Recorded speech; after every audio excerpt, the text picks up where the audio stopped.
Sur la montagne du Rémeux dans le Jura bernois, un homme. Alain Saunier promène son objectif sur ses crêtes depuis 60 ans.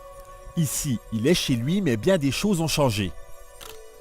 Je me souviens d'en avoir vu qui passait ici où il y a le chemin, il traversait, puis voilà. Donc c'était pas un oiseau hyper rare. Aujourd'hui, il n'y a plus rien. Il n'y a plus rien depuis très longtemps. Lui, c'est le grand tétras. Pour retrouver sa trace, il a fallu descendre dans les archives. C'est officiel, le grand tétras a totalement disparu du nord-est de la chaîne du Jura. C'est une espèce de gros dindon qui serait beau. Le plumage est bleuté avec des taches blanches. Il est superbe, il est magnifique. Mais l'oiseau a besoin de calme et de grands espaces. Aujourd'hui, il décline partout en Europe et les programmes de sauvetage échouent, comme ici au parc naturel Chasseral. Les randonneurs, les touristes et l'exploitation forestière sont passés par là.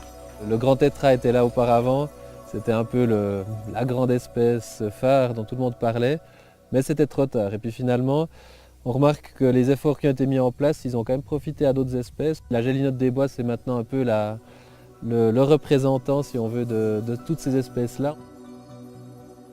La gélinotte des bois, c'est une poule forestière, si vous voulez, c'est une petite poule de 300-400 grammes qui va vivre en fait en forêt et qui va être extrêmement difficile à voir. C'est un oiseau extrêmement discret.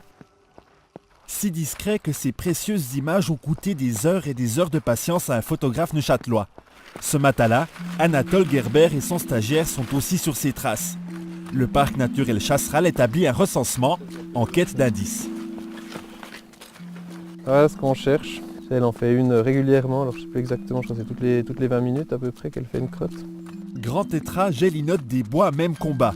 Avec l'exploitation du bois, les forêts deviennent homogènes, quasi stériles. Il leur faut des secteurs très denses comme juste là derrière, des petites clairières comme là devant. Donc vraiment une mosaïque qu'il leur faut, puis ça si la forêt devient plus régulière, cette mosaïque disparaît. Expliquer, prévenir, sensibiliser, le parc naturel Chasseral travaille avec les forestiers et les communes du coin. L'expérience du grand tétras servira à sauver la petite poule des montagnes. Ouais, donc faut qu'on redescende vers ce bosquet-là en bas. Finalement, une bonne nouvelle. Après 4 heures de recherche, un indice, un seul. Qui a peut-être trouvé quelque chose. Effectivement, là, on va peut-être quand même la laisser dégeler et puis voir ce qu'on trouve à l'intérieur.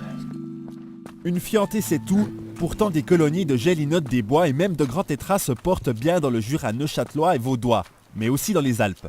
Alors, conseil aux randonneurs, restez sur les chemins et silence dans les bois.